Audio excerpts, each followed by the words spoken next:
Isa pong napakalaking balita ang lumabas kamakailan lamang mula sa isang mga pinakamalalaking bangko sa mundo at yan po ang Standard Chartered.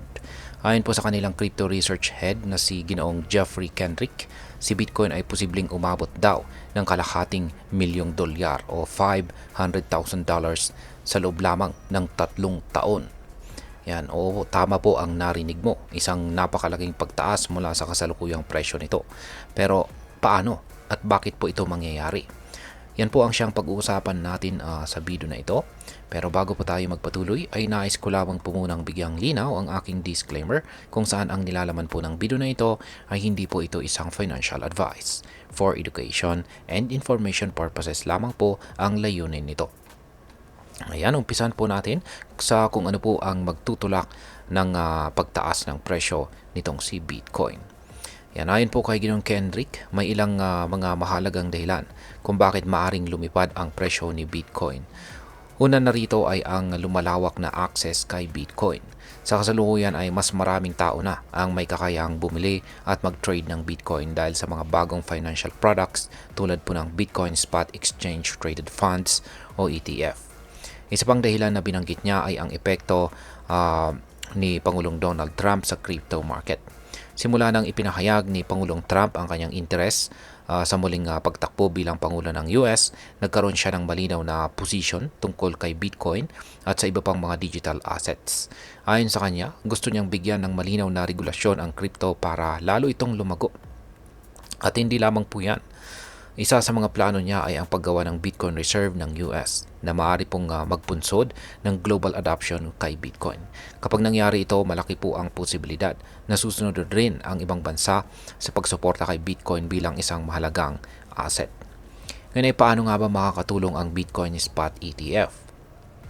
Isa po sa pinakamalaking pagbabago sa crypto market ay ang pag-approve ng Bitcoin Spot ETF sa US noong January 2024. Pero ano nga ba ang ETF at bakit po ito mahalaga?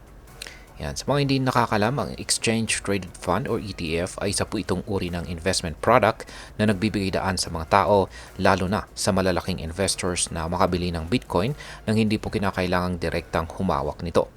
Dahil dito ay mas maraming traditional na investors ang pumasok sa Bitcoin market, dahilan para lumakas ang demand. Sa unang taon pa lamang ng Bitcoin ETF, umabot na po ito sa net inflow na $40.67 billion. Ibig sabihin ay patuloy na lumalakas ang interes ng malalaking kumpanya at financial institutions kay Bitcoin. Kung titingnan po natin ang kasaysayan, nang magkaroon po ng ganitong uri ng investment vehicle para sa ginto noong taong 2004, tumaas po ang presyo nito ng 4.3 na beses. Yan, or 4.3 times sa loob ng 7 taon. Posibleng ganito rin ang mangyari kay Bitcoin sa susunod na ilang taon. Ngayon ay ano naman po ang papel ng volatility sa pagtaas ng presyo ni Bitcoin? Si Bitcoin po ay kilala bilang isang napaka-volatile na asset. Ibig sabihin ay madalas po itong magkaroon ng matinding pagbabago sa presyo sa loob lamang ng maikling panahon. Isang araw pwede po itong tumaas ng malaki pero kinabukasan bigla rin itong bababa. Gayunpaman ayon po kay Ginoong Kendrick, habang tumatagal, unti-unting bababa ang volatility ni Bitcoin. Kapag mas maraming investors ang pumapasok at mas lumalawak ang paggamit kay Bitcoin, magiging mas stable ito bilang isang asset.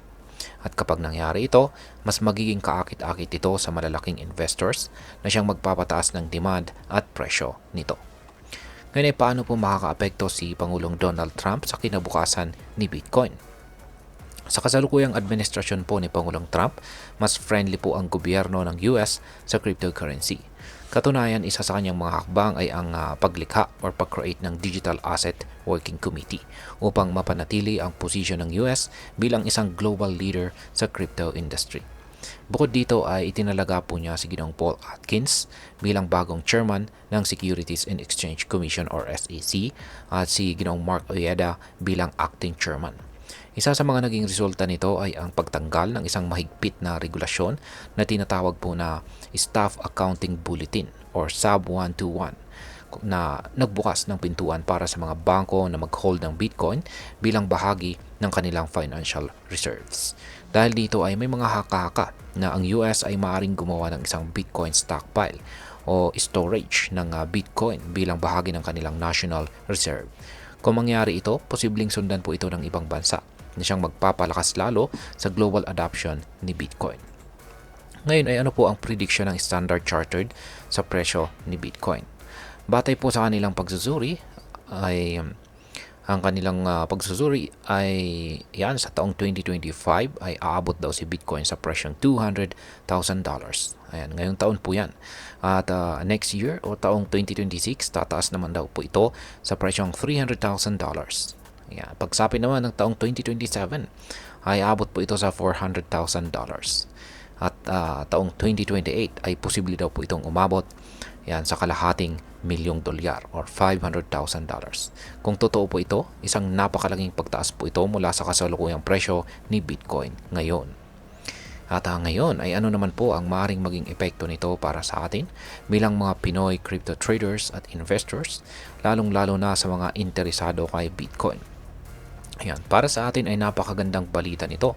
Ibig sabihin ay kung may hawak ka pong Bitcoin ngayon, may posibilidad na lumago ng husto ang iyong puhunan sa loob ng ilang taon.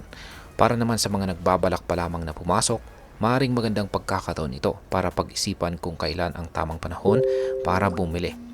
Gayunpaman ay mahalaga pa rin ang risk management. Hindi po natin masasabi ng tiyak kung ano ang mangyayari sa market.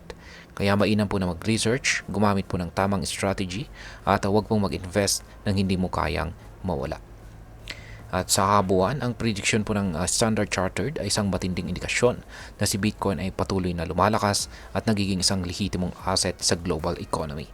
Ngunit tandaan, kahit gaano po kaganda ang prediction, laging may risk sa pag-i-invest sa cryptocurrency. At ayan, hanggang dito na lamang po tayo sa video na ito mga ka-crypto. Sana po ay inyong nagustuhan ang aking paliwanag sa video na ito. Kung inyo po itong nagustuhan, pakiclick lamang po ang like button nito. Marami pong salamat sa panonood, ingat po tayo lagi at God bless po sa ating lahat.